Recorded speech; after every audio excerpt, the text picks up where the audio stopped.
Bonjour à toutes et à tous, j'espère que vous allez bien. On se retrouve pour le brief du mardi 18 mars, il est 8h33. Aujourd'hui, on va parler donc des news économiques, du ratio long and short, du funding, open interest, des liquidations. On regardera ce que font les whales en finissant par l'analyse technique de Bitcoin. Mais avant ça, on va regarder donc ce qui s'est passé hier. Je vous avais donné ce plan hier. Donc le but était de venir chercher les liquidités au-dessus de cette trendline. Donc ça a traîné un peu trop. On a eu vraiment beaucoup de volatilité. Donc j'avais call initialement ce trade sur le groupe, donc sur l'école.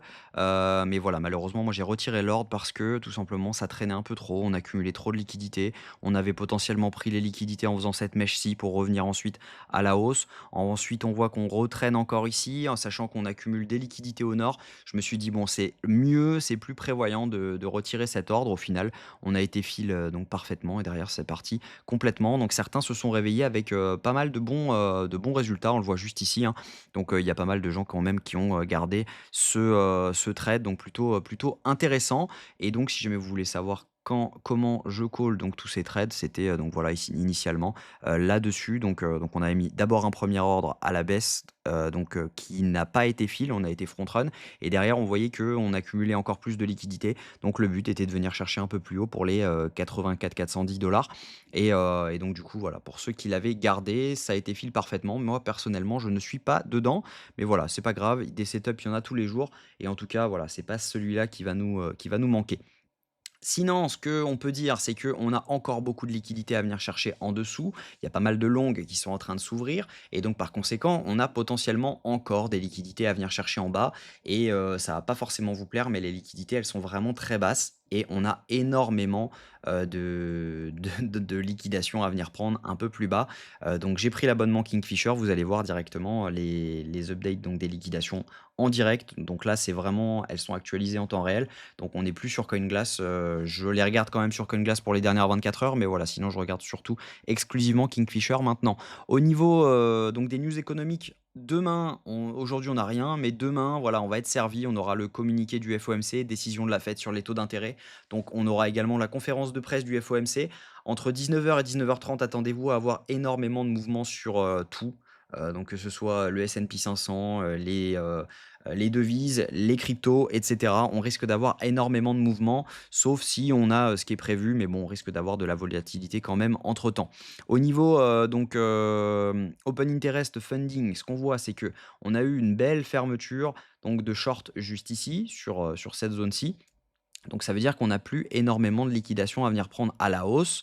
On a eu également donc une ouverture de short juste ici qui, je pense, a été fermée ensuite parce qu'on voit les fundings remonter avec une clôture de l'open interest équivalente à celle-ci. Donc c'est logiquement une fermeture. Et ensuite, ce qu'on voit, c'est du long qui s'ouvre parce qu'on voit une hausse de l'open interest avec une hausse des fundings. Donc ce qui veut dire que juste ici, ce sont des longs qui se sont ouverts essentiellement. Donc on accumule encore des liquidités au sud. Si on regarde les liquidations, donc sur CoinGlass, on a des liquidités encore à venir chercher jusqu'aux 81 700 $. On n'a pas grand-chose en haut par rapport à ce qu'il y a en bas.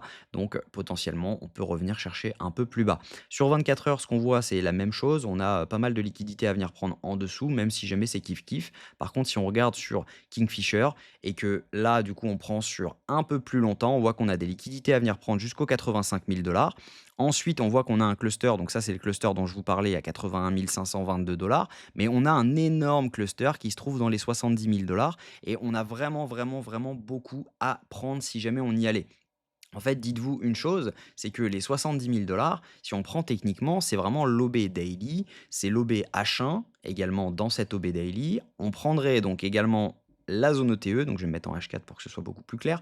On prendrait également la zone OTE, le FVG H4, le retest de l'ancienne ATH qui est à 73 910 $, l'order block daily qu'on voit juste là. Ensuite, on a un OBH1 là-dedans.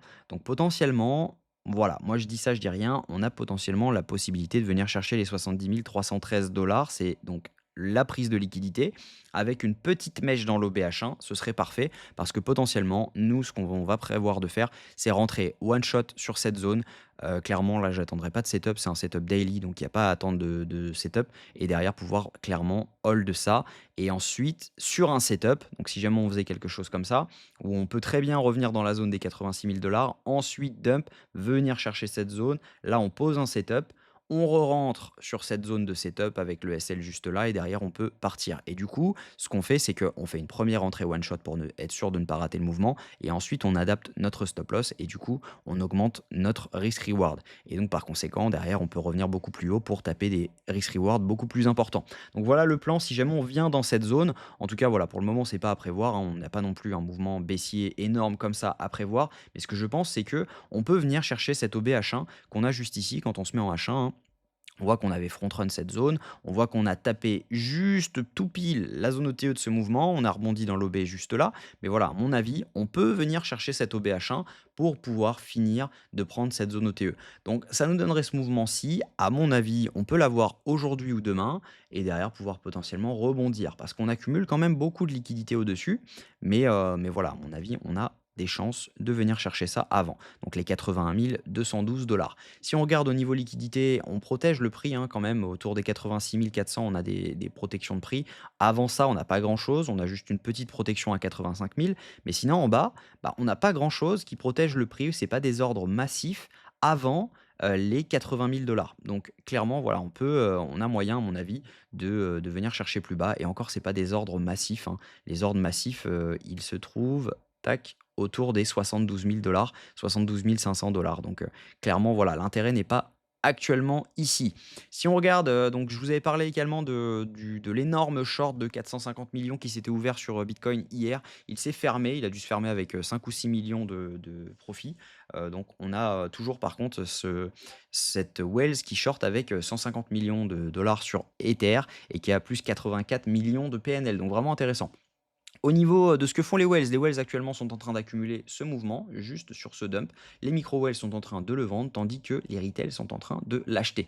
Donc ce que je pense, c'est que le mouvement n'est pas fini potentiellement, on peut encore continuer à dump et derrière pouvoir potentiellement poser un bottom ou, en fonction des datas, continuer notre descente. Mais pour l'instant, je reste bear à court terme. Je pense que, voilà, on va venir chercher la zone de cet order block H1. Il y a des chances, il y a un monde dans lequel, bah, on a déjà fait ça d'ailleurs, il y a un monde dans lequel si jamais on revient juste ici dans l'order block, donc on est en H1. Donc là, il y avait une entrée à prendre. On voit que ici, on avait un order block H1. Bon, celui-là, il nous est passé sous les yeux. Je ne l'avais pas vu. Mais vous voyez que les order blocks, ça fonctionne très très bien parce que là, vous aviez une entrée snipe. Il y avait potentiellement un trade à prendre là-dessus, pour ceux qui ne l'avaient pas pris. Voilà, il y avait potentiellement un trade à prendre là-dessus.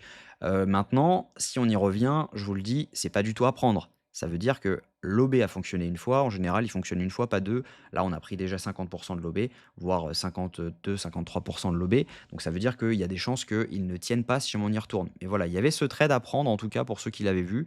Et sinon, voilà, on n'a pas grand-chose d'autre à faire actuellement. Donc, à mon avis, il y aura un setup de longue à prendre dans l'OBH1, on verra. Mais en tout cas, pour le moment, je ne fais rien, en tout cas, j'attends et les setups vont arriver bientôt. En tout cas, si jamais vous voulez nous rejoindre sur la school, ce sera un grand plaisir de vous accueillir. Donc, je vous donne vraiment tous mes calls, je détaille tout, je vous dis pourquoi exactement, etc. Donc, n'hésitez pas à rejoindre si jamais vous voulez vous former. Vous avez également accès à un mémo débutant. Donc, je vous donne en gros toutes les définitions de ce que je peux expliquer en vidéo ou en live. Et également, vous avez accès à tous les replays de live, les annonces de live. Et là, le prochain est demain à 18 h. Donc, n'hésitez pas à nous rejoindre pour ne pas le manquer. En tout cas, je vous souhaite une très bonne journée. On se retrouve demain à la même heure. Prenez soin de vous.